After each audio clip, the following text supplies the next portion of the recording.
I'm going to tell you right now something pretty controversial about myself. Oh, okay. I don't care. I don't care who knows it. I knew this day was coming. I don't care who knows it. I'm from Illinois. That's not the controversial part here.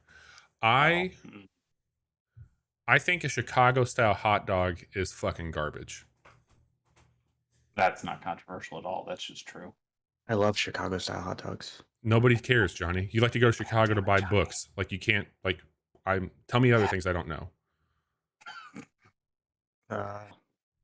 Okay. What for the listeners and to refamiliarize myself? I know the idea with a Chicago style hot dog is it has a bunch of shit on it that doesn't belong there. Yeah, So, like, it's delicious. Shut up, Johnny. What is the traditional Chicago style hot dog? What are we talking about? Well, let's let the expert answer that. Okay. You got your all beef Frank. Yeah. Good start. You've got your bun with What kind of bun? That's just a hot dog. Okay. With it's got sesame seeds on it, I believe. Not sesame seeds, poppy seeds. Yeah. And you got your celery salt, you got your onions, you got your tomato, you got your sports peppers. No, I'm done now. Got your mustard. Mustard's okay. And my God, it is divine. There's a Chicago style hot dog joint close to my house called Wolfie's, which is delicious. And anytime we're passing through or staying in Chicago, we always eat at Portillo's. And it is always... But Portillo's has it's not good like food. Yeah, they've got other things. Yeah, they have that Chicago style hot dog, which is divine. No. They have good food though. I think the Italian beef sandwich is far superior than a Chicago dog. Well, I wouldn't go to Portillo's and not get a hot dog. So you're supposed to buy the hot dogs on the street, right? Yeah. Like that's the point of buying the hot dog is the experience of buying it from a street vendor. I mean, sure, but I haven't seen any hot dog street vendors in my time in Chicago. Wow. I don't like ketchup on my hot dogs. I like mustard, and that's usually what I do. Once in a blue moon, I will put ketchup and mustard on there, but it's usually just mustard and some pickle relish if I'm making it on my own. I like chili and cheese. That's also a good choice. Yeah, I think that's like the fair, like tried and true way to do this is let's do it that way. But it's one of those things where like people get really bent out of shape if you are eating a hot dog without all that fucking salad on top of it. Like, I'm sorry. I mean, eat it however you want. Let me just put this raw fucking tomato on top of a hot dog. That sounds real good. Yeah, that's fucked. It's all the things together, working together to make this. Are we heavenly a Chicago style hot dog? Who's the beef? You're out of your element, Johnny. You're out of your element. I'm sorry, guys. I'm not going to apologize. I'm not backing down on this one. I'm the beef. I have beef. Before we get into we got a fun show planned tonight. Lori Lightfoot ruined hot dogs. Yes. I mean, I'm Bobby, before she was, but host of the show. My Frankfurter in life, my beef believer, Chase Kinnicky. Your friend Furter, please. My friend Furter. And the sauerkraut on any hot dog, Johnny Amazich. Right. I need, before we get into our really awesome deep dive episode that Chase has put together for us, we're gonna know that it's awesome. we're gonna talk about some video games that we've been playing, but before we get into all that, we're not covering news this week, but I have to come on air and talk about what's happened this week. And for those of you you're gonna have to be more specific. There's a lot. For those of you who have been following our show, we have some opinions on things here. And one of the opinions that I've had... A word? One of the opinions I've had is that God of War Ragnarok would not see the light of day in this Lord and Savior year of 2022. And look, I can gesture broadly at the gaming industry. Look, no one will fault you for that. But you and I have had some rather contentious lively debates discussions on why it would not be happening. And I knew that one of us was going to be eating crow this year. I hoped it was you. But I smoked. And I would have been fine either way. And look, truth be told, you know this. Everybody knows crow. Eats it up. I have gotten really delicious. good at cooking it. Put some horse peppers and celery salt on there. No, thank you. It's already giving me enough. I'm happy like a that crow, game's that's what coming John out was this saying. year. I wanted it to be this year, but all things didn't point that way. Anyway, God of War Ragnarok's coming out in November. I'm excited about it.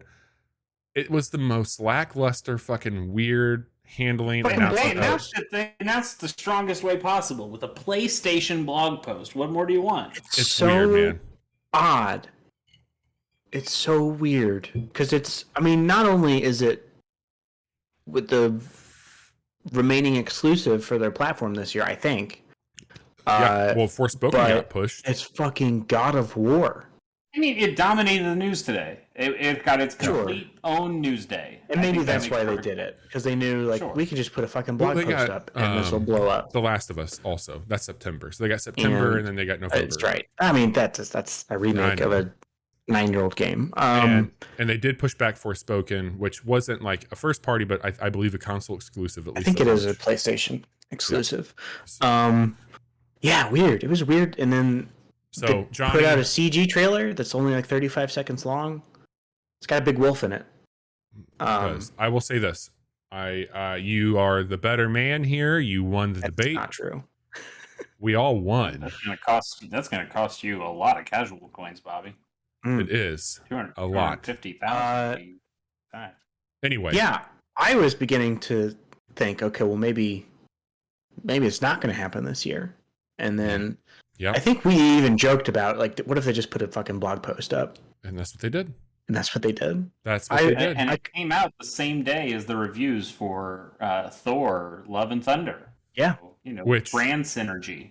Middling, it seems. I'm going to take my doesn't kids to sound see that like- movie, and we're going to have a good time. I'm sure Yeah, you'll have a fun It'll be fun. It'll be fun. All right, guys, we got a deep dive episode as we talked about. I'm gonna go ahead and say what we're doing. Chase has asked us Wow. to break character tonight and to talk about movies, which we've talked a little bit about movies on here. We kind of catch up on like certain things. We've done a just talked couple about Thor. of deep dives specifically on movies. Yeah, we've done at least two. For sure. When we conceptualized what is the casual hour back in Oh, I was not here for those. the halcyon We're days not. of 2016. It would have been a lot different if I had to say. Yeah. Johnny wouldn't be here for one. God damn it.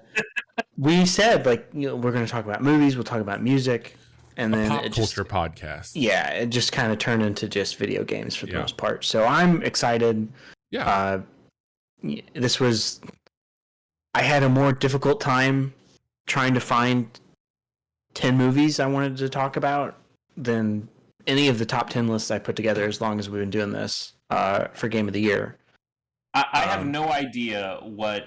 I mean, I have some idea, like surface level, what movies you guys like, but those are not conversations that I feel like we have had.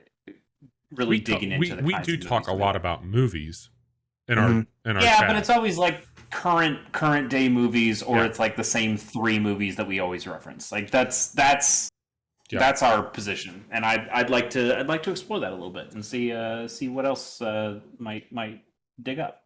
So we're gonna cover that tonight for sure. That's gonna be on the back half of our episode, and we are gonna take some time though to go into the games that we've been playing. We got a few things to cover. We're gonna talk about Monster Train, Symphony of War, Raft, maybe some Mech Armada, Northgard, and an update on Monster Hunter. So we got a few games to get through tonight before we get into that. So pull up a chair, get cozy, and then grab your popcorn for the back half because we're gonna take you to the movies.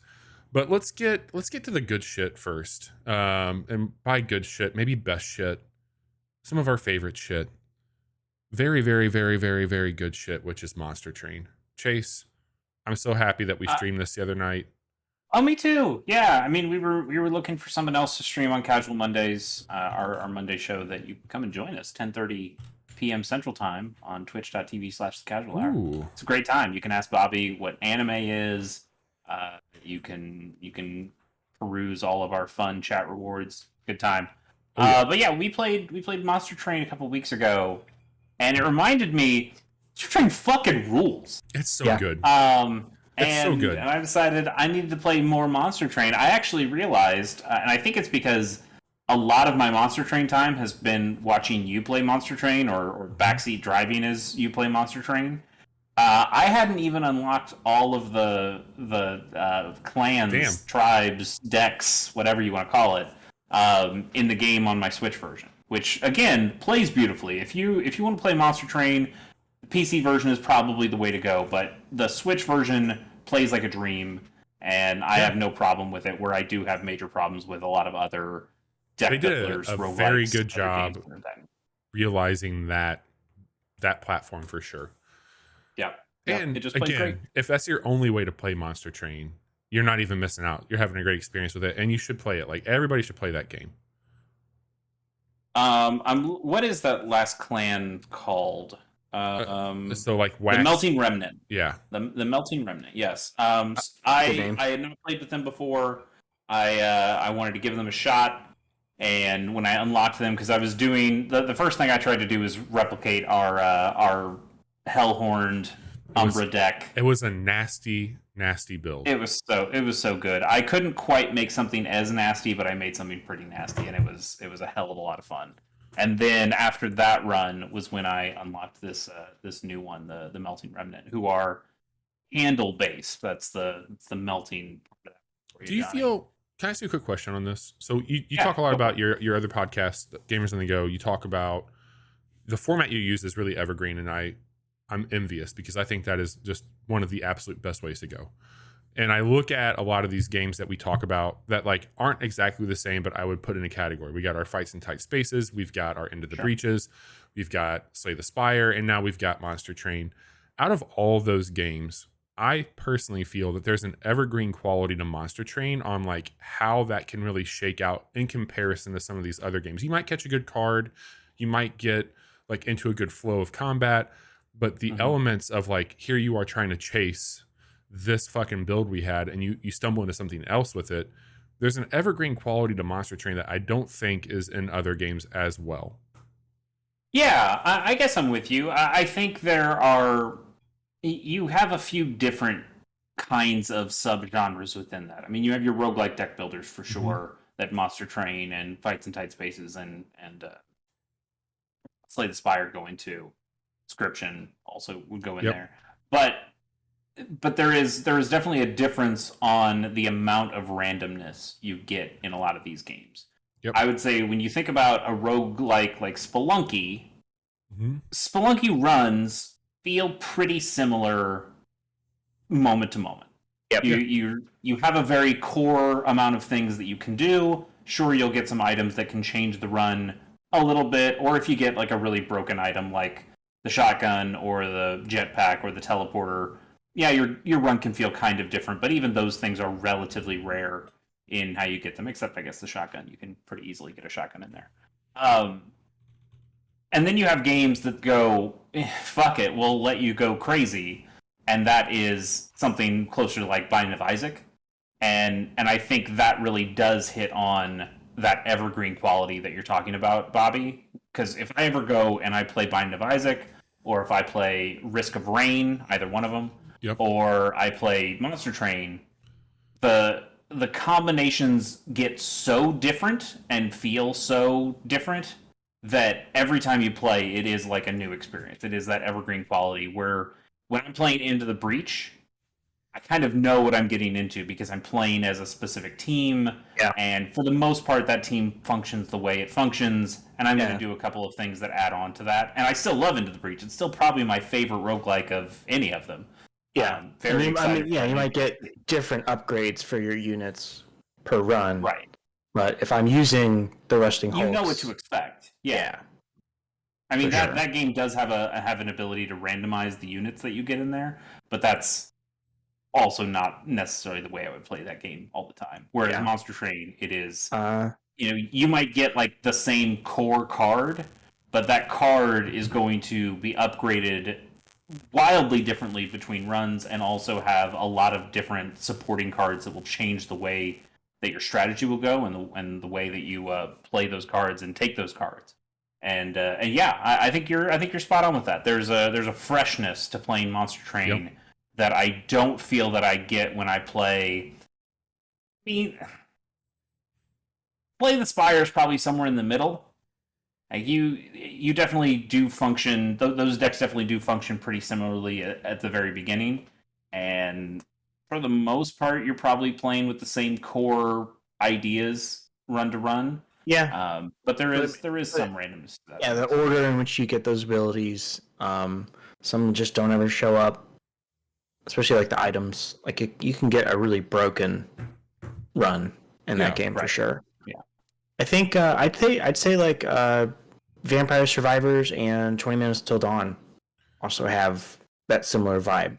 It's like kind of like I'd say maybe more like Risk of Rain. Like, you know, you're getting all these abilities compounding with each other and interacting in different ways. We I can't believe we haven't played Risk of Rain. Knowing how much you both like that game, either on Casual Mondays or Casual Friday. So I mean, we can talk about that. I went back and played Risk of Rain 2 as well over the holiday weekend, and I played it on Switch. And Switch for the longest time has not had the final boss fight. It's like was Nintendo's version of early access, and they just shipped that game without the final boss fight. But there is a final boss in there. There's a lot of new stuff in there that I had just not. Well, they've got a DLC pack now, right? I think so, or at least on PC. But yeah. I think Survivors all that of stuff the is Void. now. Okay, I don't know how much is over on Switch at this point, but the final boss fight is definitely there, and I had a really fun run where I went through and I got to the final boss, and I was I had such a good run going. I was going to take him down, and then he got one lucky teleport on me and just crushed me in a single hit, and it was. I did just grab that for PC, by the way, as we were talking, because today's the last, as of July 6th, it's the last day for the summer sale, and they had everything, like all the DLC for like $19. So I have it on PC now, which I can probably play on Steam Deck, and when we all get those, maybe that's something we can do. Sure, I think that's a great game. I think it's got some problems that I don't get with Risk of Rain 1. Risk of Rain 1 being a 2D game.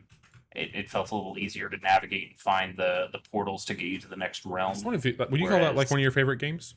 Risk of Rain? It's pretty high up there for you, right? Yeah, it was definitely really high up there at the time, and then I think there are just other roguelikes that have come in and said we do a lot of this stuff better. Yeah, but for sure. But I will always play a run of Risk of Rain or Risk of Rain 2 and have a good time. It's nice. It's hard to not have a good time playing those games. So yeah, I just like these games. They're really easy to jump into and have a nice run with. Especially these two, in that they're still relatively short runs. We've talked about Hades before a lot on this podcast, but Hades is something that I could never go in and just have a 20-minute, 30-minute run. Every run is going to be at least an hour because of all the stuff I've built up. And I appreciate that. Yeah, it's cool to have some permanence in there, and wow, I feel a whole lot better at the game. But also, every run is just so fucking long. I'm always going to at least get to Hades, and I will probably die to Hades, but I'm getting there, and that is still very good. Kind of exhausting, but it's very good. Nice. So Chase, Monster Train, Risk of Rain 2, both very good games. Absolutely. Awesome. Well, I got a couple things to talk to you both about. I want to give you an update on a game that has really just taken me by storm. I talked about it last week. You just keep dangling in front of me. Every time I look at my friends list on Steam, no matter what time of the day, it seems like you're playing this game, and it makes me want this game. So we're talking about Symphony of War, the Niflheim saga, and I found out a few things really quick to get into it. I believe that the proposal is that this is going to end up being a series, and this is the origin for them on it. Yeah. And I've just crossed 20 hours on this game, and I believe that there are, as far as like story beats go, there's like 30-ish chapters, I think, in this game. And a couple things that have happened that maybe this is just like my sheer ignorance of like the breadth of this genre, but the game is opening up things that like I would have expected to be happening within the first few missions at like the 15th to 20th mission mark. And it's weird. Like what? So like an entire like so the Niflheim or Niflheim, I don't know how to quite pronounce it, but I think it's Niflheim. I think either's fine. They are, you know, human and angels. That's the race. And I talked about it last week that like you are one of them and you're part of this group. Like there's like a story where there's 5 of you that have to come together to basically combat this evil. Well, you kind of assume that like there might be something with it, but like halfway through this shit, when I was playing, probably around like the 10 to 12 hour mark, all of a sudden there's this whole power subset that you have from your team now, that everybody has these abilities and they are on a recharge cycle, and it takes a while. So they're alts basically. And one of them would be like, because each one of these characters has like a unique ability because of that. So one might be they can cast a meteor shower that comes down in an X pattern. So if I have a cluster of enemies that I'm going after, like I can do some preemptive damage on them. Another one is they can teleport, but they can also teleport you. So if I wanted to move, maybe I have a unit that can't fly or is a little bit slow on the draw, I can then teleport them behind and start to just fucking do damage. Those types of things are really cool. The other piece is that like I got to a point where it's like, all right, hey, guess what? Here's your main quest, but you've got like 9 side stories. And if you do those, you're getting new characters to put into your army that are fucking wild. Like there's those leaders that we talked about. Well, one of the characters, I'm going to spoil it here, I don't really care. You get a fucking dragon that can be a leader, and it's so awesome. And on the tiers of like, as you're building up your skill trees, there's kind of like the ultimate version of each one, and you'll unlock like the high potential for some of these classes. They have like ultimate versions, and one of those is a dragon rider. The other thing that they do that's really cool, there's items that you're picking up that you can put on your characters. So there's artifacts that apply to your entire squad. So you can put 3 artifacts on your squad that will do things on increasing damage or lowering your or upping your capacity. But then there's items that you can feed into people, and that can raise individual stats permanently, or you know, it can do like, I'm going to change. So I made somebody a mage, and there's 3 types of mage: lightning, water, and fire. Somebody had a natural fire ability that I had acquired that was like an ice mage. Well, I just moved them over to ice with some of these abilities, and that was really fucking cool. And like that worked out well. The other thing that's neat is if you max out all the stats on a character and like you can't upgrade them any further, they can be essentially like gilded. And so you have this item that they become gold, essentially. They wear gold clothes and they have up a higher stat. So you can do that, but once you do it, they can't, because you can also downgrade. Like, hey, I made this person a Valkyrie. I really would rather them be more like a Templar. You can go back down and then Class change like that. Yeah. But once That's you do that, where they're like gold, they are stuck that way. Okay. The story's fine. It's not doing anything super wild, but I am just fucking loving this game. It's so good. It's I mean, so good. all the things you mentioned there feel I can pull from different Fire Emblem things. Like when you talked about the X pattern ultimate thing, that sounds like the special abilities. Oh. Well, the special abilities in Fire Emblem Heroes, the mobile game. Yeah. Which is weird, but like that's what that is. It's like it does some AOE damage before you actually get into the real attack. That's exactly what that is. But the warping stuff, that's like there's been warp staves, and like Three Houses had people who could warp a little bit. So you have some of that stuff in there. I don't think you've ever fought as a dragon. You've definitely had like people who were dragons or had dragon stuff in them in different Fire Emblem games. And then even the class stuff, the gold stuff sounds a lot like how they did classes in Shadows of Valentia. because you could upgrade to these final classes, and you only got to do it once per. You only got one item that would allow you to do that, so only one of your paladins could turn into like the great paladin. Yep. But you'd have those kind of extra classes on at the end, and even something like Fire Emblem Awakening definitely had. Hey, you can class change, you can demote back into really early classes, and just kind of keep going through that loop to raise your base stats to the point that okay, now like all of your base stats are maxed out, so then whatever you get now is just the gravy on top from whatever the class are. Which is why Awakening can get pretty broken if you grind it that way. This all sounds really cool, and it sounds really well thought out, and I'm jealous and angry at you. On their developers website, they do reference their influence as being Fire Emblem, and then is it Battle Tactics Ogre?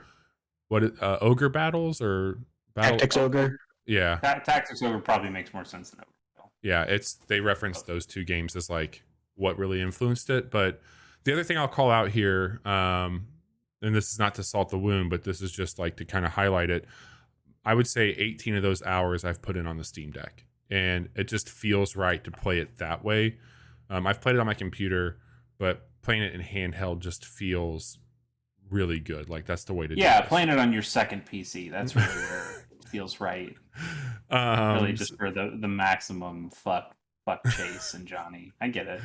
So nice. I probably won't give too many more updates on that game until December, but I'm having a great time with it, and I hope that there's an opportunity for both of you to play that game this year, because I think it is absolutely your shit. So I played the opening, and I was like, okay, I'm going to save this for my Steam Deck. Yeah. So cool. Whether it's on a Steam Deck or a PC or both, I will have a way to play that game by the end of this year. Awesome. I got two other games to talk about. I'll be brief on both of them. Mech Armada. I'm still on the fence on this one. I really like. Why do you keep doing this, Bobby? What? It's right there in the name, Bobby. You just dangling it. Like, hey, Chase, you like this? You like this? Hey, I got something for you. Got something for you. So Mech Armada, and like I'm gonna do with the fucking football. I'm gonna do some general assumptions here. It's a lot like Into the Breach, which probably not helping the conversation any further. And the cool thing about this is it's like equal parts, in my opinion, Into the Breach, and then you remember the TV show BattleBots? Uh-huh. Sure. I was reading the Steam page for this. I was more of a Robot Wars guy, but yeah. Yeah, I mean, so you're buying. One has Mick Foley, the other one didn't. I heard about our Halloween costumes. Absolutely, God, that would be so good. Did Johnny tell you my thought though? Like he did, and he's right. You're right. I mean, the Cerberus version. Yeah. Uh-huh. Yeah.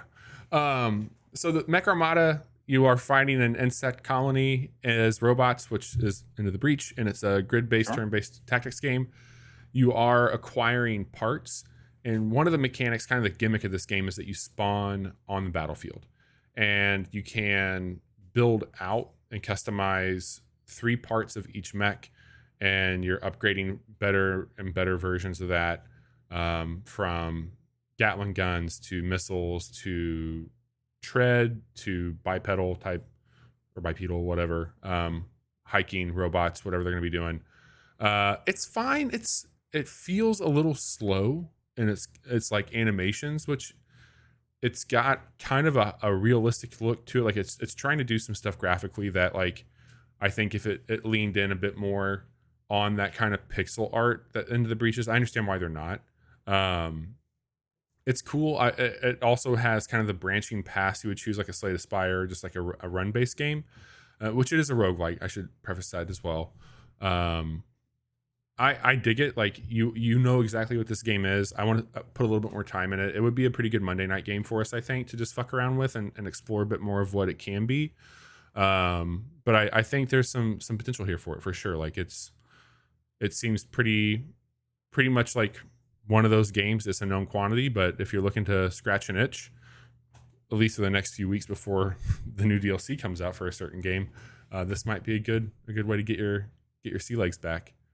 So yeah, that's Mech Armada. And then the other game I wanted to bring up is Raft, which we have a quick look up right now on our YouTube channel for this. But this is a really cool survival craft game that takes place at least very early on a like 3x3 piece of wood. And you're equipped with a hook that has the rope on it, and you are trying to reel in plastic, palm leaves, wood, and then you start to craft out and build out your ship. And you can eventually build out to like an incredibly lavish, like yacht like experience. Does it only take place on the water? Well, that's the thing. Like, if you watch the trailer for the game, like, it looks like people are like full on inside of these dome, futuristic, like wild ass cities. And like, I see people like going between bases on zip lines and shit. So I really feel that they make you earn that, because this game I don't want to say it's punitive, but man, those, like, you are very much struggling to maintain your bios and just like your orientation when you're starting out. Like, it's really fucking challenging. Oh, this is a Bobby game. It's a very much Bobby game. This is a Bobby game. Yep. Big time. You are collecting Bobby and crafting. watches Bobby sees Castaway halfway through on AMC, and he goes, "Oh, what if I had a game that was this?" And that's it. I got in trouble in high school because in my Spanish class we had to draw cities to do a study on. And I drew Cancun. This is like 2002, 2003. And I got into PowerPoint, and I had cropped down Wilson, and I called it Wilson's Trip to Mexico. And like every beach scene where there was like a beach ball or volleyball or a party, I just put Wilson in it. And you just made a Where's Waldo, but it was a Where's Wilson. Yeah. I like it. Yeah. And somebody got mad at you for that? Yeah, they thought it was not getting the point of the assignment, but I had everything talked about, like, and Wilson's going to this part of Cancun and doing these things in Cancun. Also, it's fucking Cancun. It's Like it's not like you were doing it of like the Mesoamerican. I know.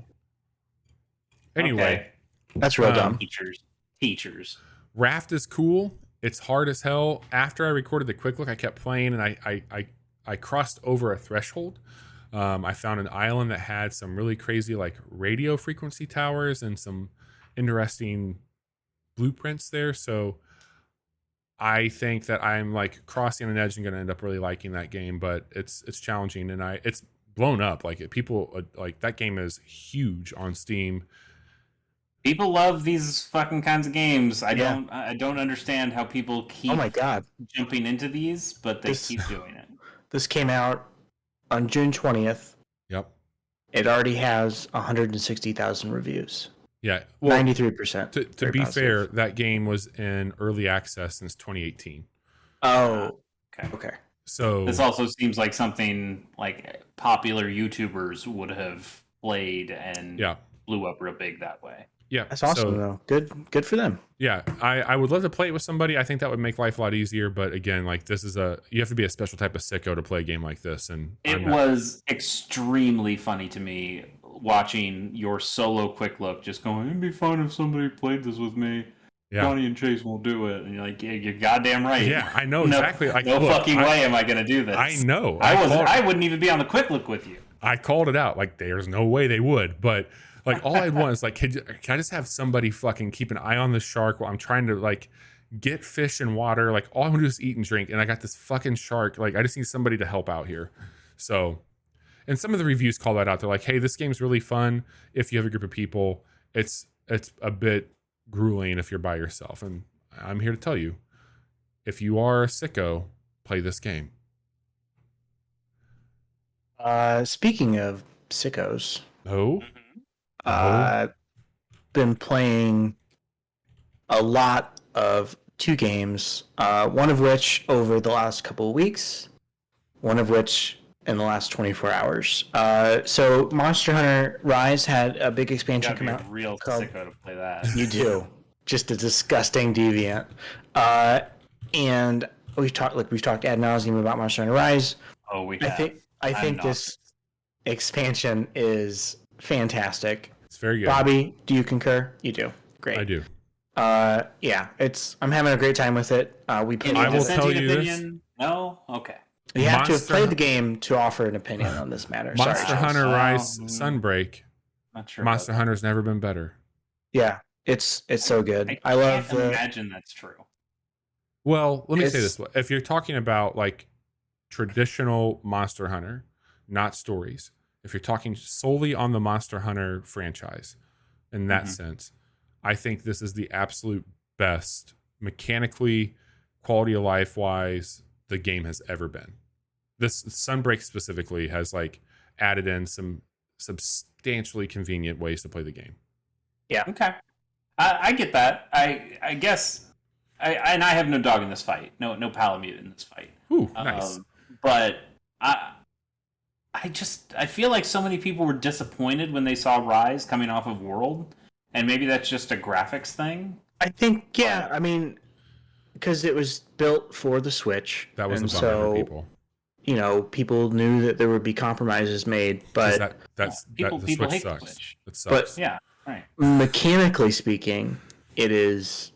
I like it more than World at this point. Just the ability. Palamute by itself. If you just said, "Hey, we put Palamutes in the game," and that's it, that in itself makes it so much better. But the wire bugs also completely change it, like getting you back into the fight so much faster. And you guys see? Do you think they would just make a World 2 that would bring in all this stuff? That's what I'm wondering if the next entry will be. So we got the big expansion, and it's already sold 2 million copies as of a couple days ago. And World didn't get more than the one expansion. It got Iceborne. But I mean, they supported it for a very long time. Like they always do. But but there's usually just like one big expansion, or at least historically for these last few years. Yeah, it would be like the X version, I think. Similar to Pokemon, there'd be like your Crystal or your whatever. They're doing. I would have to imagine, Chase, the next one. If you look at what they're doing with Dragon's Dogma and what they're doing with these RE games and the remakes there specifically, I would bet, if it's not already, I don't know what engine Monster Hunter is on, but I would imagine that they put that on the Resident Evil engine and bring whatever, if it's World 2 or another world or whatever they're going to call it. It's already on RE engine. It is? Okay. Mm-hmm. And they added some graphical enhancements for the PC version. Yeah. And it looks very, very nice. Really cool. Yeah, so I'm working my way through that. That's going to be a good thing to grind on for the next several weeks. The other thing that I've been playing is, so I love Civ. I love Crusader Kings. I think similar to how Chase avoids things like Minecraft, like I adore these games, but when I get into them, it's all I think about, it's all I want to do, and it becomes a problem. And it consumes you. Yeah, I can feel this happening. That never happens to me. Yeah, well, I mean, it happens with Bobby. He just lets it consume him. He's like, Raft? What's this? And then he's like, I'm gone. I'm taken. So, as you guys know, I played a little bit of that Dune RTS that came out in early access. Spice Wars? Dune Spice Wars, yeah. And it felt a little too undercooked for me at the time. And I ended up returning it. Because I didn't think, not that I thought it was bad, I want to wait till it's done, and then I will buy it again. The same developer, What did I tell you on the episode? Shiro Games. I should play Northgard. Mm-hmm. And so I did. I started Northgard yesterday. Not like after work, and then I played again during my break today, and then I played again after I got off work. and I've already put almost 5 hours into it. So Northgard is an Impressive RTS. amount of hours for that amount of time.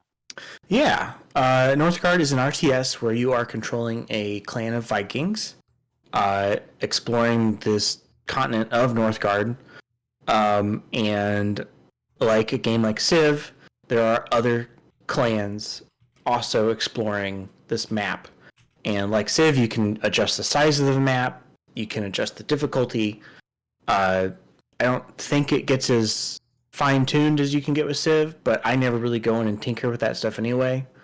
And you start out with your little settlement, and you have scouts who go and unfog the map, and you have like each clan has a unique ability or building or something that sets them apart and makes whatever type of victory you're going for easier to attain. So there's like trade victory.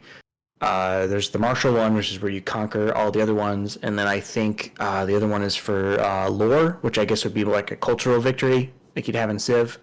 And you have your town hall, and you're building houses, and each section that you can colonize takes a certain, like you have to clear out the enemies in the area, and then you can spend a certain amount of food to colonize that area, and each one will have different resources. So there's one that, like, this one has a lot of deer, this one has a lake, this one is on a coast, so you can build a dock. This one has an iron deposit, this one has a stone deposit, and you have to keep your people happy and fed, and there are seasons, so you're playing through a year. So it starts in the spring, I think, and then it works towards winter. And in winter, there's less food. Your warriors are less effective because of the cold. And earlier, and not only was it winter, but there was also a blizzard, which used a lot. Yeah, it used a lot more food, and so I'm still getting a feel for it. And I was doing just like the single player, pick a clan, choose your map size, choose your difficulty, choose how many other players you want to have, like computer players you want to be playing against. And I was doing okay, but it was like there was some tutorialization, but I kept hitting dead ends and getting kind of frustrated. So I backed out of that, and I started the campaign, which really eases you into things. So there's different chapters, and each chapter is on a different map. And so the first one is like, hey, build these things, and that completes the quest. And then you go on to the next one, and it's a little bit more advanced, where, hey, clear out the 2 tiles that have wolves next to this other clan that's also on this island that you've allied yourself with. You do that, you move on to the next one. And this next one, I don't remember what my primary objective is, but I've spent the most time there expanding. Like you had to get like 8 tiles that you're in control of, and each tile has a set amount of buildings that you can build there. You can pay to upgrade it to have like 1 more building added to it. And the happier people are, the more quickly you gain new citizens. And it's all a balancing act of, okay, do I have enough wood? Do I have enough money coming in? And each clan has a building that generates happiness. And my favorite one so far is the beer hall, which you have to exactly be at a beer hall. Exactly. So that really boosts the happiness, and I could feel it sinking its hooks into me. Do you want to tell everybody the plan? I think Bobby and I are going to try and play some of this co-op on Friday. Oh my! Which I think would pit us against one another. Oh really? I think so. It's not like we're playing it together. I think that like we could establish trade routes and stuff with each other. Got it. But okay, it's depending on what kind of. Obviously, only one of us can be the winner. So you could be going for a martial victory. I could be going for a trade victory. So we could be working towards 2 very different goals. And we may not ever come into combat with one another, but one of us might get lucky with because there's like ruins and shipwrecks and all sorts of stuff that you can, once you've colonized an area, you send your scout there to explore it, and it usually gives you resources or some fame, and it's so good. I'll call out a few things here. Yeah, go ahead. One, Shiro Games had a showcase this year at the Summer Games Fest, and they talked about there's a free expansion coming out later this year that's going to add in quite a bit to the campaign of the game. Mm-hmm. A couple years ago, I believe, or a year or two ago, they brought this over to iOS and Android, and that has crossplay similar to what we're talking about. I think you can actually play with folks on PC, if I'm not mistaken. This is on Linux, it's on Mac OS, it's on Windows, and as of July 6th, it is a part of the summer game sale, and you can get, I think, everything, including all these. There's like 10 expansions for this. Like expansions. It's all different clans. Yeah, different clans. It's $30. $30 right now, which is great. So you can find the base game that has quite a bit in it on certain websites for like $7 or $8. You can get the stock game pretty cheap right now without the DLC for I think like 10 or 12 on Steam. If you guys turn this into a regular series, can I suggest a name? Yeah. Yeah. How about the Pillage People? Ooh. Like it. So we it's funny you bring that up. We're gonna make an announcement on Friday of a rotation, and Chase, we'd shared with you like kind of what we were talking about doing, and I think that we're just going to. Huh? It sounded terrible.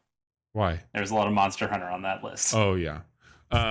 We had Diablo 3 on there, which we've been playing and enjoying quite a bit, but knowing that in a few months Diablo 4 will be out and will probably be, well, not more that, like probably like a year from now.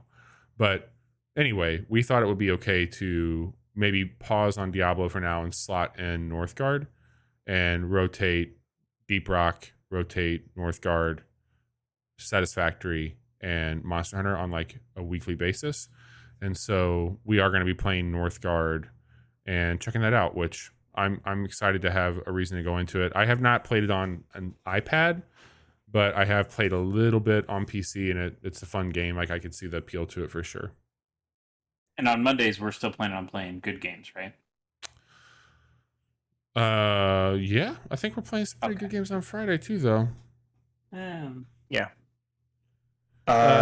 So that is my Northgard experience so far. I'm way into it. Nice. Well, Chase, I believe we are now back to you. Yeah, you guys ready to talk about our deep dive topic for the week? Yeah. What we got? All right.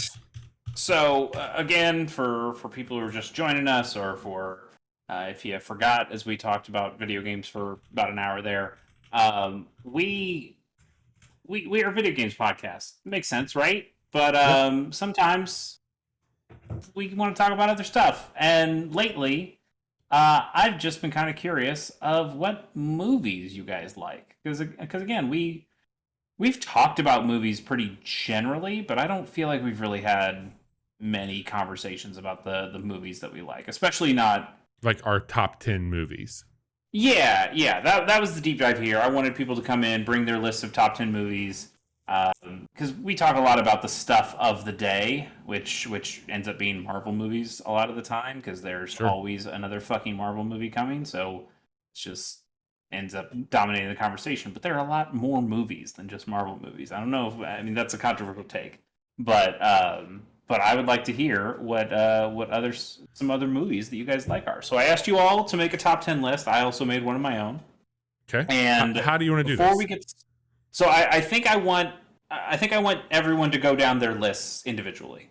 Like you do your 10, I do my 10. So not like 10, 10, 10, 9, 9, 9. Right, not round robin. I feel like that's just gonna make this too long. It works for the Game of the Year show because that's supposed to be long, but let's I think we can speed it up a little bit that way. First though, I do want to ask. Yeah. Give me a number 11.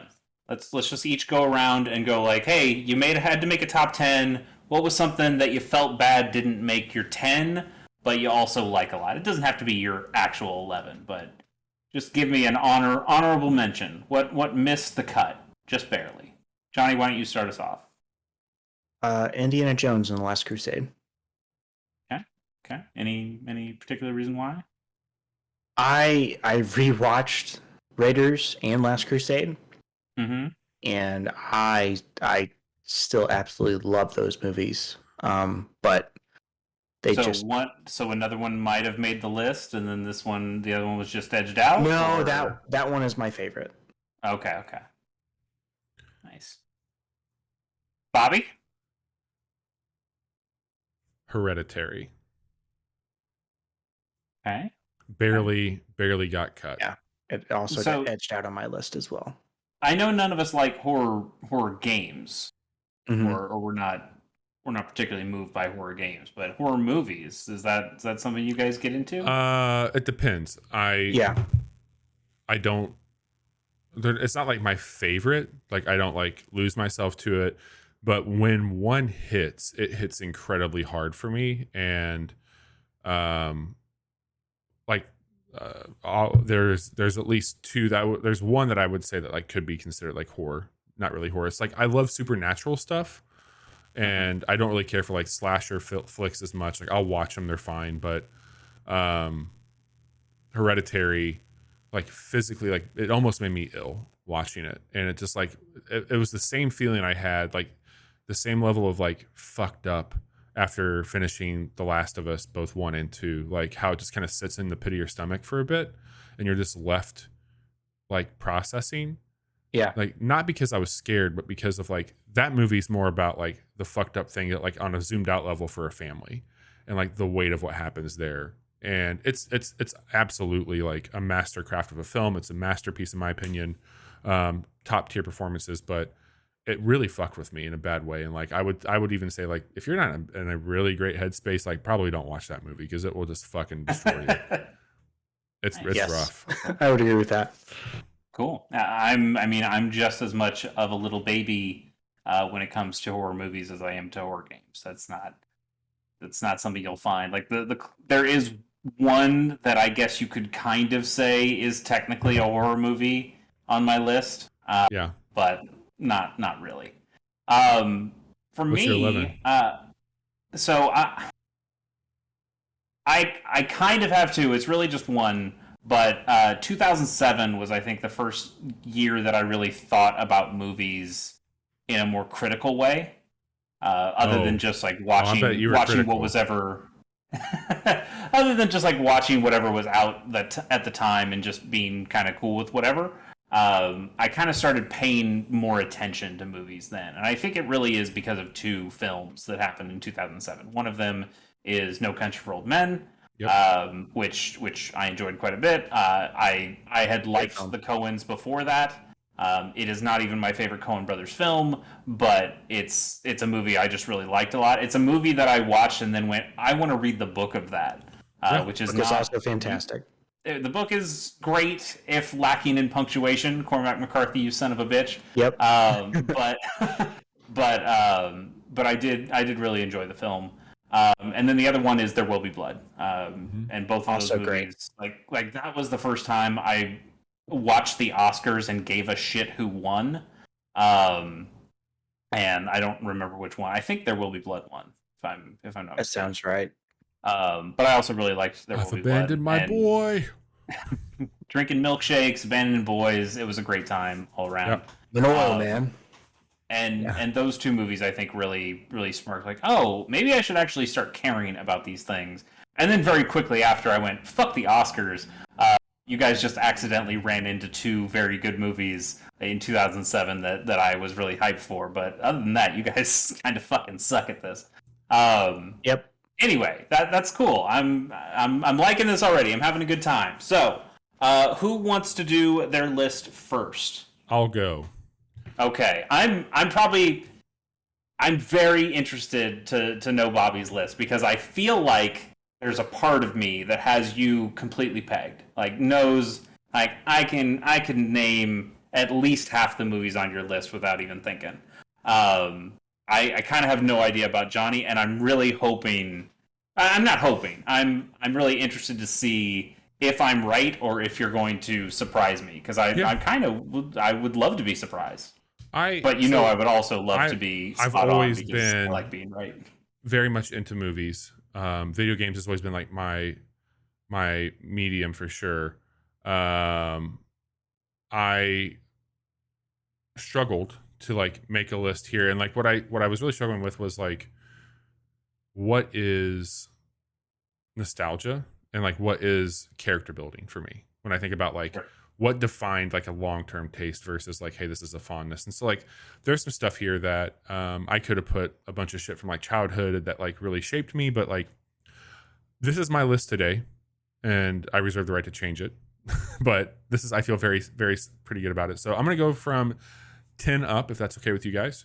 Yeah, go for it. All right. My list is unordered because I don't think I can do that, but I'm totally fascinated to see. Yeah. Had an ordered list. Coming in at 10, I have Donnie Darko. Movie really fucked me up in the best way possible when I watched it. The only story I'll share on that is I had been told to watch this movie. I had put it off one night when I was younger at like 2 a.m. I'm like, I can't fall asleep. Let's watch this. And I remember sitting Indian style in my bed for the duration of that movie, watching it until like the early hours in the morning, just like so captivated by it. And it's so fucking good, man. Like the soundtrack, everything about it, so great. Hey, Bobby. Yeah. I think you're the fucking Antichrist. Thank you. We all know that's true. It's a good one. It's a good movie. Coming in at 9, I have The Shining. Incredible movie. What can you be? I mean, some of Jack Nicholson being the most Jack Nicholson, so good. And I've stayed in the room at the Stanley, so it's a big deal.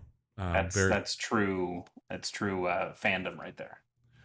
Number 8, I could have moved these around just to be an asshole and made it right, but number 8 is 7, and I will say that 7 is the movie that stripped me, and I mean this, like I sincerely mean this. I feel like I lost my innocence in life to that movie, and I say it this way because my neighbor had like a pretty shitty stepdad that did not really care too much about what we did, and we told him to rent us the movie 7 at a really really young age, and I watched that movie and like it just fucked me up, dude. It fucked me up in a really bad way as a kid, like visually, like all the representation of the sins in that, and like not understanding like what everything was. It was just a form of aggression that like I had not seen, and like even like the music, the tone, and the styling, and like that movie still today, like it holds up so well. It's very very very very good. Right, coming in at 7 is You already said 7. is Kill Bill. And I could have been a dickhead here, and I could have done what Quentin said, which is Kill Bill 1 and 2 is just Kill Bill. Like it's not separate movies. I could be like both of those, but if I had to like be a stickler for this show, Kill Bill Volume 1 is the better of those two. I like the front half of that movie better than the back half. Putting this list together, you didn't think it'd be that easy, did you? What? Damn it! Are we just gonna have references? Wow. Like everything's a fucking reference now. Here's something interesting. So far, Bobby, I haven't seen any of these movies that you've mentioned. What? I know a lot of. I know a lot of them are big classics, and I've just never seen any of them. So you've not seen Donnie Darko, you've not seen The Shining, you've not seen 7, you've not seen Kill Bill. Correct. So far, out of everything that I've listed here, I think Kill Bill would probably carry the most water for you. I'm sure I'd enjoy. I'm sure I'd get something out of a lot of these. I have a handful of these downloaded already that someday I will watch. I just haven't done it yet. Nice. All right, number 6, The Royal Tenenbaums, and you could really swap out about any Wes Anderson film at any point on my list, and I'd be a happy camper. But The Royal Tenenbaums, I think what I love about that movie the most is it's like I only watch that movie now in the fall, and I think it is one of the most visually and tonally, like it's like it's just that season to me. Like it is fall. Yeah. It's like And I do the same thing with Transatlanticism yep, by Death Cab. yep. Like it has an autumn feel to it. And I really appreciated that too, because you got to see some different elements from actors that you've gotten to know. Like at the point in time when that movie was coming out, like Ben Stiller had been doing some pretty zany shit, and he plays this very like pent up, interesting character in that. So like just very, very cool movie. Number 5. I thought Isle of Dogs would have made that list because you saw it with your best friend. But okay, if you want to Hey, go with a different one, Isle of Dogs, very good. Very, very good. 5, Scott Pilgrim versus the World. Yeah, I've seen that one. You've seen that one. The rules. That has become my. I'm not feeling well. I'm down in the dumps. I'm having just like I need to put something on to like make me feel cozy. I adore Scott Pilgrim versus the World. I think it's very well done. Number 4. A young Roman Roy in there. Yeah, Tiernan. 4 is The Big Lebowski. And what can I say that hasn't been said on the show, especially? But I would say That hasn't been specifically clipped for a Switch Sports episode. Yeah, the reason I knew I loved that movie as much as I did, I took a road trip with a friend when I was in college, and he did this thing which is really fascinating but really cool. He stripped the audio from DVD rips and would just play the audio from a movie on a road trip. And we listened to The Big Lebowski on a road trip, and it was fucking awesome. It was just perfect. It was so good. And I'm sure that only works for movies that you've seen a billion times and you can guess or just remember what's happening visually.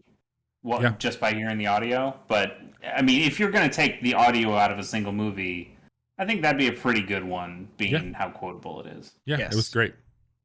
All right, number 3, I have Ghostbusters. Ghostbusters is on here for a lot of reasons, but there are photos of me in my childhood. So I was obsessed. I had every toy for Ghostbusters, and I had the jumpsuit, the proton pack, all of it. And I would go door to door asking if I could get candy or cookies to get rid of Ghost in House.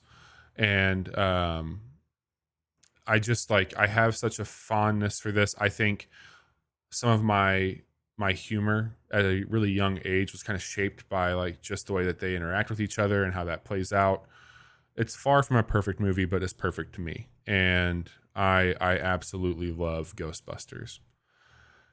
Number 2 is The Dark Knight.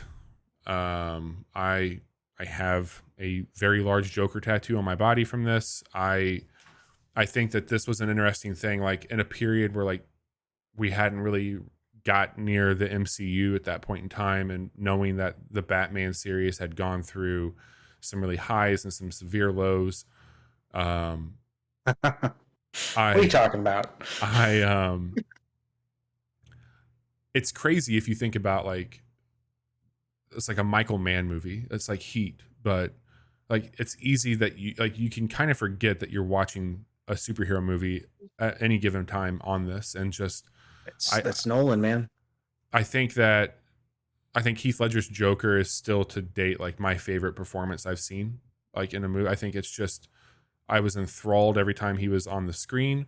The spectacle, the way that he used IMAX on this, the color, his if you look at the choice of how he represented Gotham, putting Bruce Wayne in a penthouse versus the Batcave, everything about this movie was just an interesting take on a very known quantity, and it's just so good. Yep, it's so good. And probably to the surprise of nobody, my number 1 movie is The Empire Strikes Back. Absolutely. I did have a joke guess with Johnny that your list was going to be Star Wars 4, 5, 6, 1, 2, 3, 7, 8, 9, and Rogue One to finish it out. I literally had that to be I was gonna be okay, here we go, and I'm done, and be a dick. But, I think there's a reason why you hear a lot of movies, sequels especially, hey, they're going for the Empire thing. Like I heard nothing about, if you are a fan, which I know you're not, Chase, of Stranger Things, I will say that like there's so many parallels from story beats for this last season to Empire Strikes Back. I look at like some of the stakes of going back to video games here when you talk about Mass Effect 2. Like I could argue that there's elements of that like borrow heavily from it. It's interesting because like that is like Star Wars has stolen everything from it. Like everything in Star Wars is like George Lucas took it from something else. That was his whole point. He liked samurai movies. He just wanted to put his favorite stuff into a movie. And I don't think the idea of a dark middle chapter is specifically owned by Star Wars, and yet Empire Strikes Back is such a perfect encapsulation of the dark middle chapter that it has become the lexicon. People are pulling an Empire by doing a dark middle chapter, even if that's just fucking storytelling. And I think that speaks to the quality and the just the fervor around Empire. Yeah, and I think just like the twist as a kid, like learning everything that happens in this, and just like it was very hard not to put Empire on my top 10 because I hate Star Wars, so that would ruin my credit if I had that in there. You put the Clone Wars, we know. Absolutely. Episode 2 forever. But that's Empire. I get it. Empire has been up there for majority of my life. The Dark Knight. I mean, I had the tattoo before the movie. Ghostbusters. Like those are movies that like I see being there. Like the bottom half, like Hereditary being an 11. I mean, I've had a lot of 11s, man. I've had a lot of 12s. I mean, it's just Bobby talking about his sexual conquests over here. All right, Bobby just pulling 11s all day long. That's my. I married an 11. That's my list. I'm sticking to it. Bobby, who do you want to go next? You get to choose. Let's get you out of the way. I'm really curious. But I know that because Johnny's list is gonna be a lot like mine, so we should probably break it up with some wholesome anime content. I don't. There's only one animated movie on my list, but there is one animated movie. I had a thought, and this isn't to impeach anybody's character or to throw shade or anything, but I thought Bobby was going to have a lot of mainstream hit stuff, especially nerdy sci-fi stuff. Just like you're wearing a fucking Rebels hat, like you're that guy. I thought Johnny, because Johnny, reads a lot of books, that I thought he might have something. I would argue that I have more indie movies on my. I know that you're not illiterate. Then I mean, like I would say, out of all of us, I probably have one of the more obscure taste in music and art. Absolutely. I haven't heard that same thing when it comes to movies. I see the Star Wars shirts. I hear I see the Ghostbusters stuff. We get the Lebowski references. He may be basic on the surface, but still waters run deep. Yeah, sure. Again, it's not. It was not to throw shade. I just figured Bobby was going to have. It's okay to like popular things, by the way, everybody. You do not have to be. Popular things are popular because they're generally pretty good. Yeah, I understand. Hey, when you hear my list, there's going to be a lot of popular stuff on there. Number one. This is like the one movie. If somebody asks what's my favorite movie, it always has been and probably always will be Jurassic Park. Like it's fucking Jurassic Park. It's fair. I believe it's the first movie I was ever taken to in a theater because I was just way into dinosaurs. This would have been when I was 4. Probably don't take a 4-year-old to Jurassic Park. But also, I fucking loved the dinosaurs. Even the scary parts were worth it. It holds up. It's really good. Like I considered having Jaws on this list. And I was like, Jaws is just different Jurassic Park, and I prefer Jurassic Park. You know what sucks? All the other Jurassic Parks. You're so right. Yep.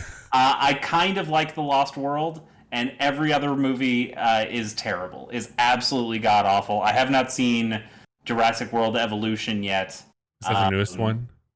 Yeah, that's the Dominion one. Oh, maybe it is. Is Evolution the second one? Evolution is Evolution is a video the game. That's the game. Okay, great. Probably better than Dominion. Yeah, it's great. Yeah, you're probably right about that. But I'm going to watch every Jurassic Park they make because Jurassic dinosaurs. Park did this to me. Because it's my favorite movie of all time. I have to do it, even if I hate myself for doing it. I have to do it. It's actually very similar to how I feel about Star Wars, because I like Star Wars so much. I'm stuck into having to watch all of these things, even when they're terrible. Jurassic Park. I think you can flip a coin for Sarah. It's either Jurassic Park or Jaws for her. Like, we just watched Jaws last night. Movie's so good. Yeah, very good. I love Jaws. Jaws scares me, where Jurassic Park does not scare me these days. But I still think like Jurassic Park is a horror movie, right? Like it's thriller, I guess. But like that thing, it's fucking scary. Yeah, it's a movie that does, like, as a kid, especially, like, I was young when I saw it in the theater. It was 96, right, when that came out, wasn't it? 94. 93. So, I mean, I was 7 years old at the time, 6 years old at the time, 7 years old, and you see everything, and you're like, holy shit, this is incredible. It's dinosaurs. And all of a sudden you're like, holy shit, these are dinosaurs. Like, it makes you go from feeling like awestruck to like, oh shit, get me out of here. Yeah. And it's just a masterfully fucking made movie. Yep, it's really well done. It's really, really good. People have been chasing that for a long time. They still can't get close to it. Yeah, no, totally. In fact, most other dinosaur things fall flat on their faces because they're not as good as Jurassic Park, and everybody is trying to just be that. The rest of this list is pretty unordered. It could go anywhere.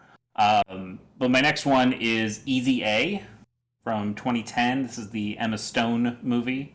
I wanted a movie that represented all the 2000s comedies that I liked but kind of forgotten. Yeah. You could have picked one where they fuck a pie. Johnny would have been okay with that. I was never okay. That was not my thing. But like you get your Superbads in here, you get your 40-year-old virgins in here. We just watched Saving Silverman 2 nights ago. Okay. Forgetting Sarah Marshall, that was a big deal to me at one time. That was 2010s. Yeah. 2000s, 2010s, kind of. Yeah. But I really like Easy A, and I think Easy A. One is because I just have a huge crush on Emma Stone, and I always will. But I find Superbad a little hard to go back to these days. Easy A, I just watched a couple nights ago just to make sure that it still belonged on this list, and it absolutely does. Part of it comes out of my absolute hatred of Nathaniel Hawthorne and the Scarlet Letter. I think that book fucking sucks. Oh, fuck that book. I hate it. It's so bad. Nathaniel Hawthorne is just one of the worst authors. I hate everything I've read from him. Yes, he's terrible. Do you like Crazy so, Stupid he's Love, so fucking Chase? Descriptive. I don't think I've seen Crazy Stupid Oh Love. man, that should be high on the list. If you like Emma Stone, like you're talking about, and you like, it is kind of an evolved take. It's a very smart take on what you love about those movies. So you should definitely watch that. Okay. All right. I think I actually have that one downloaded. I just haven't watched it yet. You will love it. Okay. Cool. So Easy A, I think it's the writing in there specifically that gets me, the way they write the parents. Tucci's so good in that. He's very good. Just any of the interactions with the students, to the parents, to the teachers, I think it's all great. I just have a really good time watching that movie. The next is The Wrestler from 2008. Man, I need to see that movie. If you are just wanting to if you're feeling really good and you need to be taking down a few pegs, like if life's going too good, watch The Wrestler. I mean, I'm sure a lot of this has to do with my enjoyment of watching wrestling back in the day up to now. I don't watch wrestling that much anymore, but I watch it very occasionally. And watching this movie really does just fuck you up on how these people live. Knowing that The Wrestler is loosely based off of Jake the Snake Roberts' life. And I don't think I knew that. Oh yeah, I mean, a lot of the family stuff, a lot of his relationship with his daughter, that a lot is coming from Jake the Snake. I mean, they're pulling from a lot of stuff. These, Randy the Ram has the long blonde hair. He's definitely going for some Ultimate Warrior, Hulk Hogan, Mr. Perfect. There's a lot of stuff in there from that. But it does hit on some very real moments that you hear from wrestling podcasts or wrestling documentaries, and knowing that these guys, they really should stop doing this to their bodies, but they can't stop because it's kind of all they have, and it's the only time they've ever felt important. And you kind of just get that out of that movie. It really fucks me up. Yeah, and I think that like there's some really like on the nose moments that you're calling out there, but there's some really like subtle details that they capture in that. Like I think back to, slight spoiler here, but like they, how like they do the meet and greet autograph sessions for wrestlers. Yep. And like he just looks around at the different tables and sees that guy's in a wheelchair, that guy's fallen asleep at the desk, this guy, or the chairs that are like folded and on the wall. Yeah. Like that used to be open, like it's fucking brutal, dude. It's really well done. Darren Aronofsky, the same guy that did Requiem. I mean, like he's master at what he does, but fucking brutal movie. They also built an NES game for that movie. Like there's a They made that Wrestle Jam NES game. Hey, you want to come over and play Nintendo? That's a great movie. My next one, 2007 movie. It's my first documentary on this list, and it's one that we've talked about before. It's The King of Kong. It's so good. A lot of it is because it's a video game thing, and yes, we like our video games here on the Casual Hour. The other one, I just think it's a beautiful half documentary, half like almost mockumentary, because some of this is bullshit. Some of this is these guys getting their 15 minutes of fame and playing things up, but you kind of don't know where it starts and where it ends. It's incredible. I love the way that they build Billy Mitchell as this terrible guy when he's probably just like a normal shitty guy that has now like built this reputation. I know. Now he's like an uber villain, and he actually has fucked up since. But I think that's a lot of what this documentary did to him. That was like just the biggest snake. There are a couple guys. No, the guy that he was giving Billy Mitchell like the inside scoop on what was going on. Yeah, the guy from. Yeah, but there's also the old man from Walter from Twin Galaxies. This is the guy with the glasses and the curly brown hair. Now that guy is weirdly like, he's not portrayed like this in the movie, but he's actually the one who cared about the rules enough where I think he eventually left Twin Galaxies because stuff was so fucked up, and part of it was because of all this controversy, and he's like, this is stupid, this is fucked, and I need to get out of here.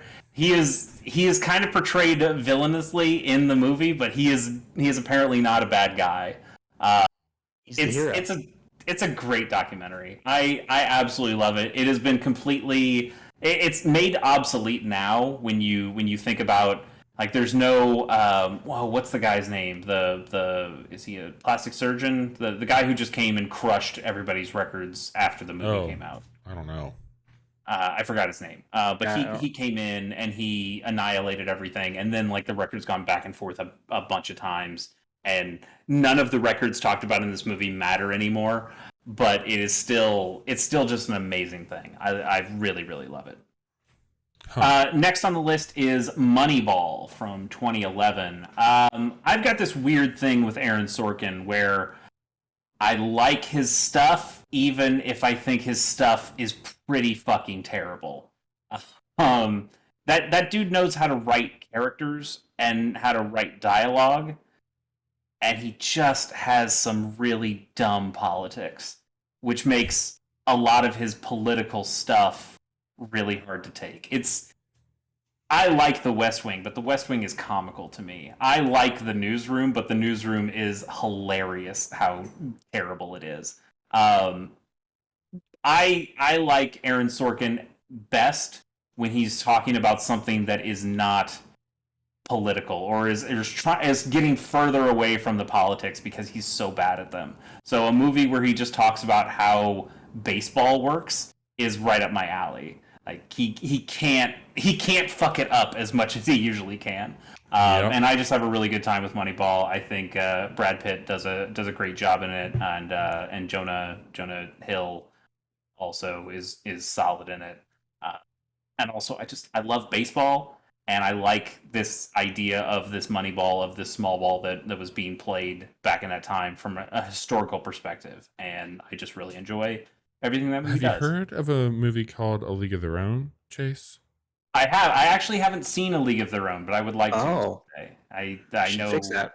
I know I would enjoy that movie. I've seen parts of it because it always gets played on TV, but I've not sat down and watched the thing. My next one already been mentioned, but Big Lebowski.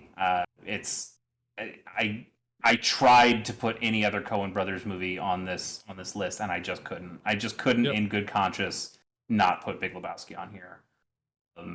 Would you call that a I have perfect not- movie? It's pretty close.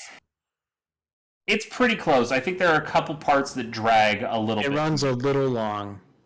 But for the But- most part, I have a fantastic time, and even in the parts that drag, I am already anticipating the next big funny line that I can't wait to hear.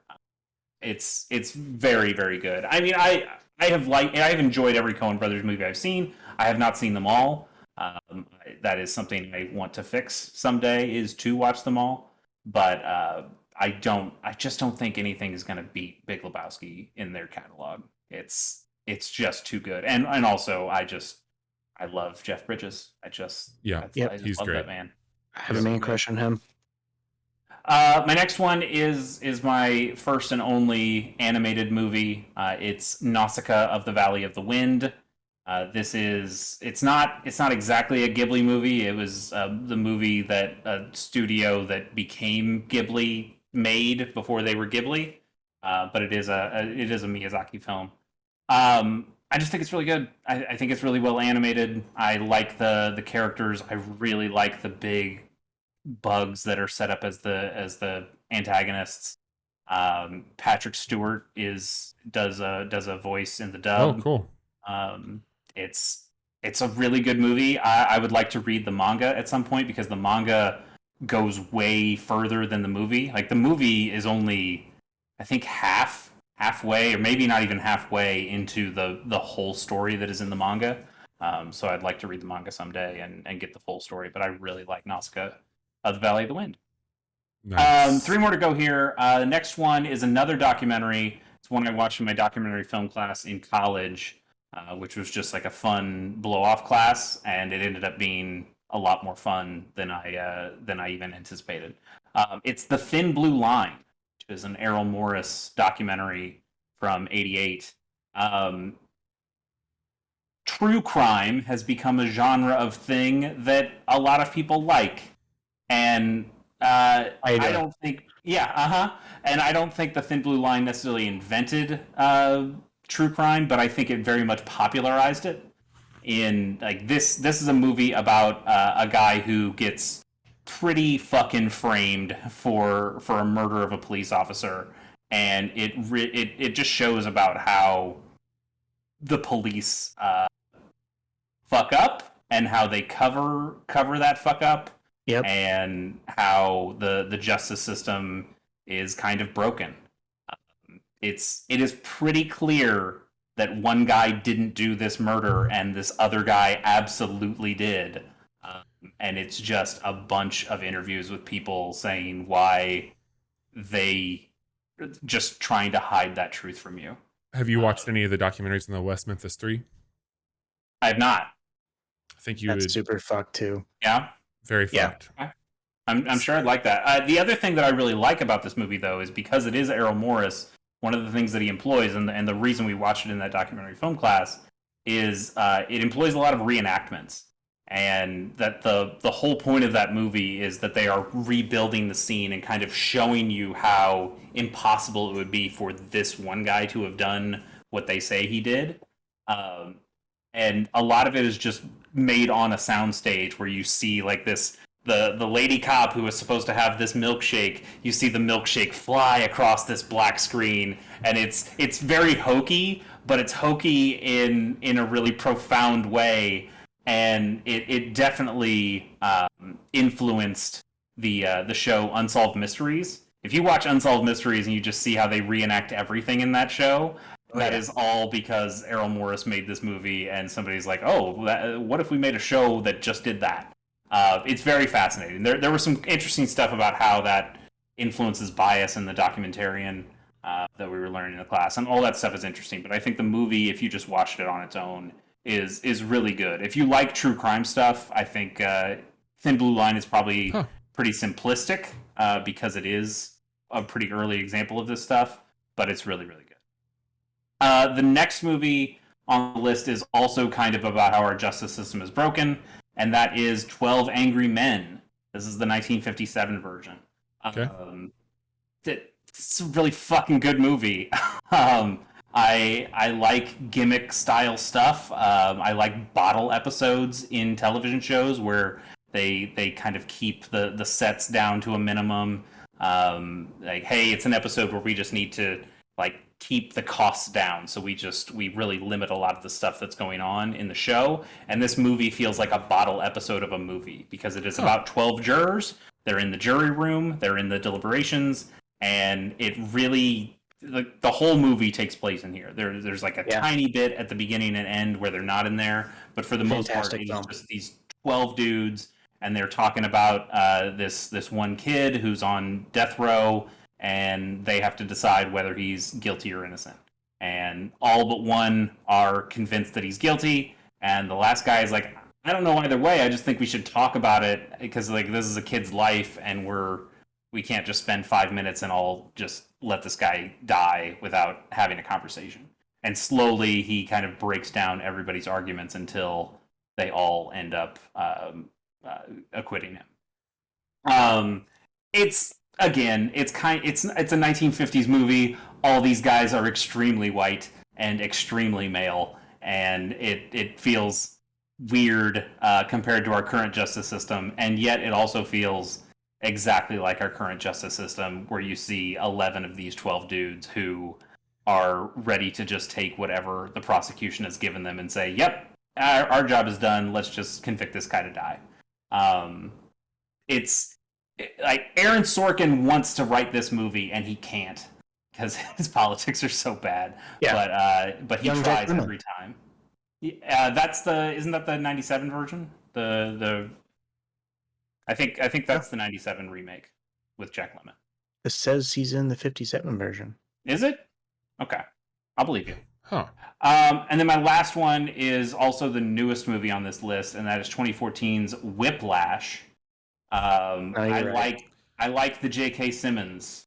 Yeah, I've been trying to watch this movie the last 2 weeks. I just watched it again last night. It's really hard to watch in a very compelling way. J.K. Simmons, we joke and we love him in things like Portal 2 as the yellow M&M. He can be just a very silly dude, J. Jonah Jameson. But he is dark in this movie. He's got chops, man. It's a joy to watch him be this dark. Not quite. It's fucked up, and I love it. It's great. It's a movie about how you just tear somebody down. It's a movie about perfectionism. It's also really powerful. Be in a good headspace to watch that movie.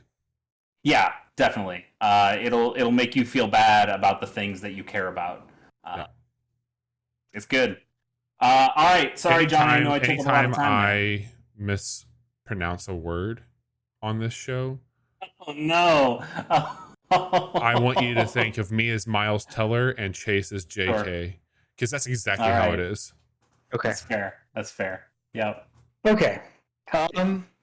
So I also gave up on trying to organize this into any you fucking cowards system. If I had to pick, Chase and I have the same movie. I was thinking back on all the things that influenced me as a child, And the movies that I porn? still, yeah, exactly. And ones that I look back now and think these are actually good movies. Jurassic Park is it is at the top of that list today. Now it could be interchanged with a couple of other ones I'm going to name after this, but that movie changed my life. I saw it in theaters. It was one of the first movies I saw in theaters, and I jumped out of my seat when Wayne Knight gets eaten by the spitting dinosaur. Dilophosaurus, please. Yeah, thank you. And I watch it, I feel like, at least 2 or 3 times a year. Like when the lawyer gets eaten by the T-Rex is like the moment for me. Like it is a weird moment of humor in something that is also extremely terrifying at the time. It's so good. It's a nightmare. After that, The Big Lebowski, which I'm so glad it was on all of our lists. How could it not be? I don't think we could be friends. Yeah, I love all the Coen Brother films that I've seen. Fargo is another one that I really love, but I was trying to just pick a single film from like an individual or like duo in this case of filmmakers, and like this is the one. The first time I saw it, it was on basic cable, and I didn't get it because it was on basic cable. But I also got to hear the line, "Do you see what happens, Larry? You see what happens when you find a stranger in the Alps?" I was like, that doesn't make any fucking sense. And then I bought the DVD and I rewatched it. I was like, oh my god, this is brilliant. This is the best thing. There's got to be a version of that online, right? Like, there's got to be a way to find the censored version. I'm pretty sure I've seen like a YouTube compilation of all the altered takes. I don't know about the full movie or not. I wouldn't mind having a copy of them. Yeah. So as you guys, endlessly quotable. Pulp Fiction probably would also have another good censored cut to just have and watch. The best censor I've seen has been on The Room, but continue. Ghostbusters. I love that movie as a child, and my son Jude went through a phase where he was obsessed with Ghostbusters for about 2 or 3 years, to the point that he was like 3 and he could just recite line for line every bit of dialogue from the hotel scene. And that was the most proud you've ever been of yourself. Yeah. And we watched Ghostbusters a lot. And you know what?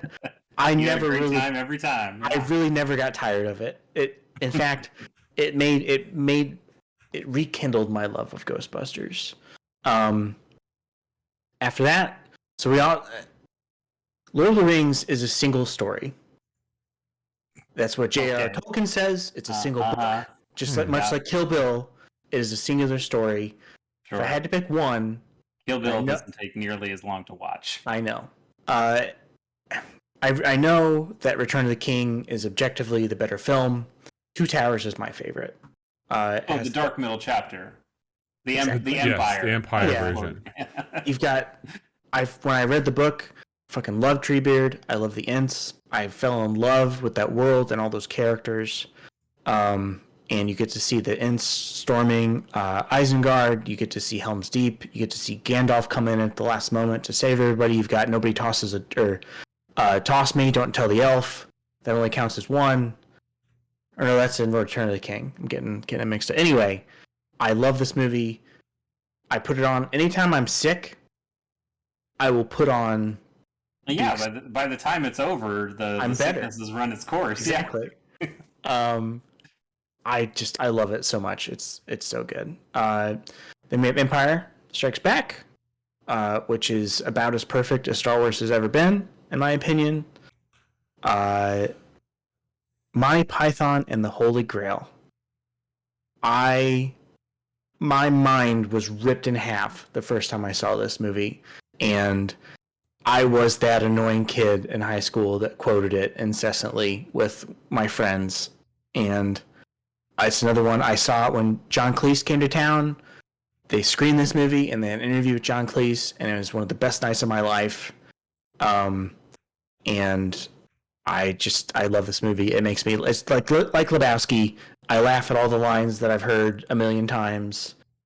I can anticipate every funny thing that's about to happen, and it still is just as delightful every time I see it. It's the one that I'm like really excited to show to Jude when he's older, and if he doesn't like it, I'll be crushed. Inglourious Bastards. I'm sure that's going to be what crushes you. I had a really difficult time picking a Tarantino film here. I could have put Pulp Fiction. I could have put Reservoir Dogs. I could have put Kill Bill. I settled on Inglourious Bastards because I think Christoph Waltz's performance in that is maybe my favorite performance in a Tarantino film. He's so good.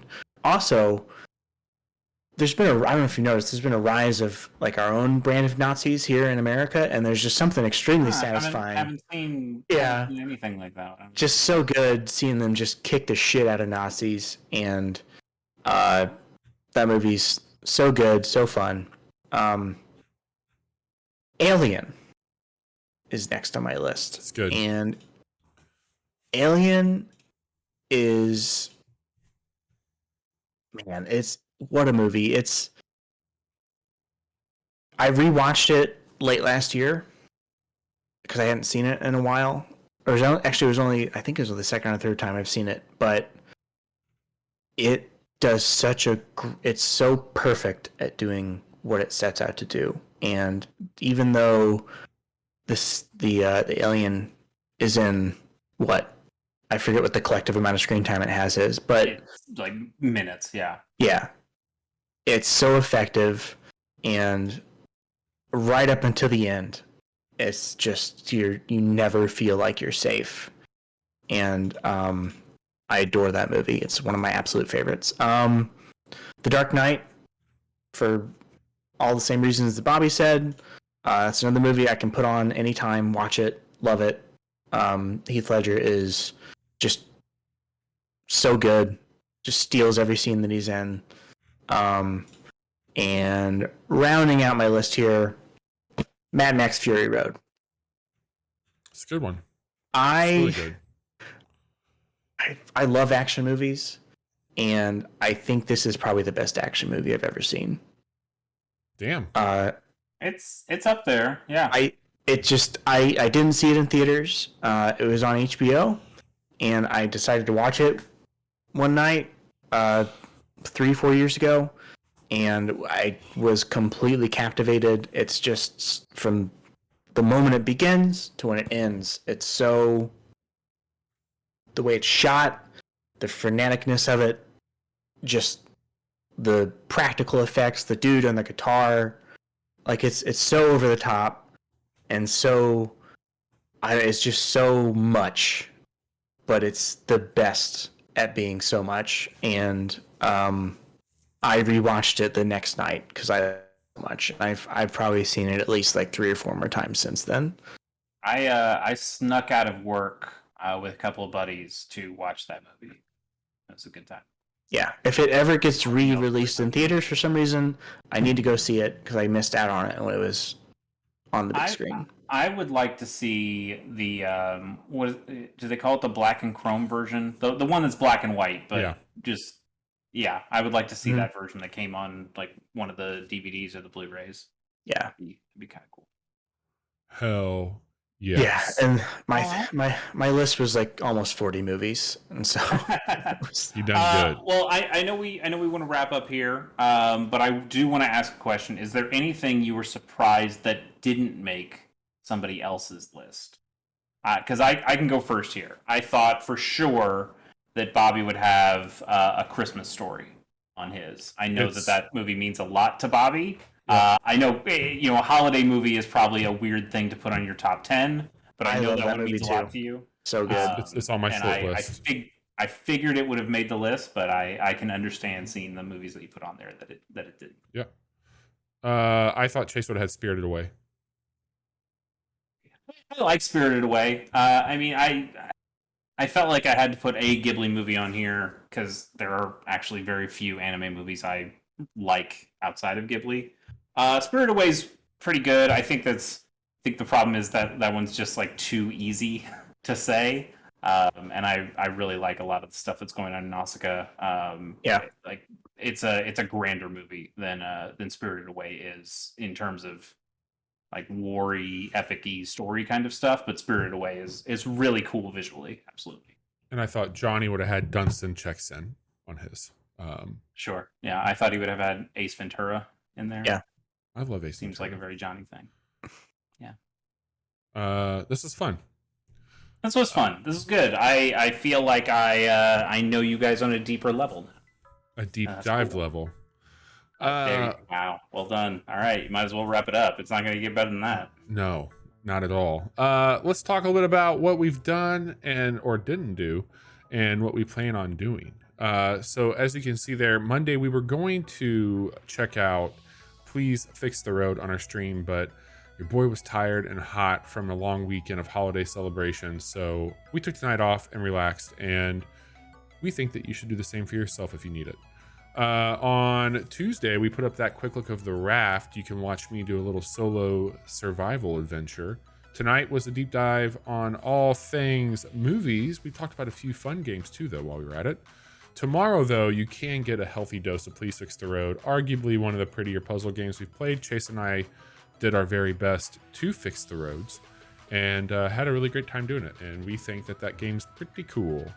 And then Friday night, we're either going to do Deep Rock Galactic or we're going to do Northgard. We're still kind of getting the rotation for what we teased out, but we've got a 4-game rotation for Casual Fridays where we're going to be rotating a new, like one of those games each week just to keep them going and kind of committing back to what we wanted to play. Some more to come on that. And Chase and I have a few games that we're looking at right now for Casual Mondays as well. Hopefully tomorrow, like I know I ask and I dare not ask at times, but Johnny and Chase are both anxiously awaiting their Steam Deck emails, and I know Tuesdays and Thursdays are when they go out. I can tell you all right now, once Chase gets that Steam Deck, we will be checking out a bunch of new games on Casual Mondays for sure. So I'm sure of that, yeah. that's kind of our week at a glance. Chase, anything that you want to update the fine folks on with what you've been doing? Sure. No new news with Gamers on the Go, but that's my handheld video game podcast. And then also I've got a YouTube channel, Chasey K Plays on YouTube, and you can find me there playing through SteamWorld Heist. Very good game. That game's still fucking killer. It's a really fun game. Absolutely. Johnny, anything that you want to update? Jude started playing Horizon Zero Dawn. Nice. Which I thought was pretty cool. Yeah. And he's into it, so. Nice. Can't blame him there. And we played some Fortnite together. Well, can blame him there. Got to bond with your son somehow, you know? Oh, you could get him into Genshin, because Aloy is in Genshin Impact. So he'd love that. There we go. Perfect. He's been watching Naruto, so. He's been watching, excuse me? Naruto? Okay. Maybe I'm a little J.K. Simmons moment there. Sorry. It's coming. Are you dragging over there, Johnny? No. This time, 2 dragons. 2 dragons, eh? Well, that's going to do it for our show tonight. Again, Chase, thanks for putting together this episode. Deep Dive was a ton of fun. And we're looking forward to getting back together right here on Twitch on Friday night. Johnny and I'll make that decision. Again, Northgard, Deep Rock Galactic, one of those 2 Friday night that we're going to be checking out. But 10:30 Central, right? 10:30 Central right here on Twitch. YouTube.com/casual hour tomorrow morning around 10 a.m. We'll have that Please Fix the Road quick look up. But you can follow the links on our chat here, also on our website at the Casual Hour, all that fun stuff. So we will be hanging out, having a great time. Johnny, Chase, both take care of yourself, rest up, and we'll chat soon. See ya.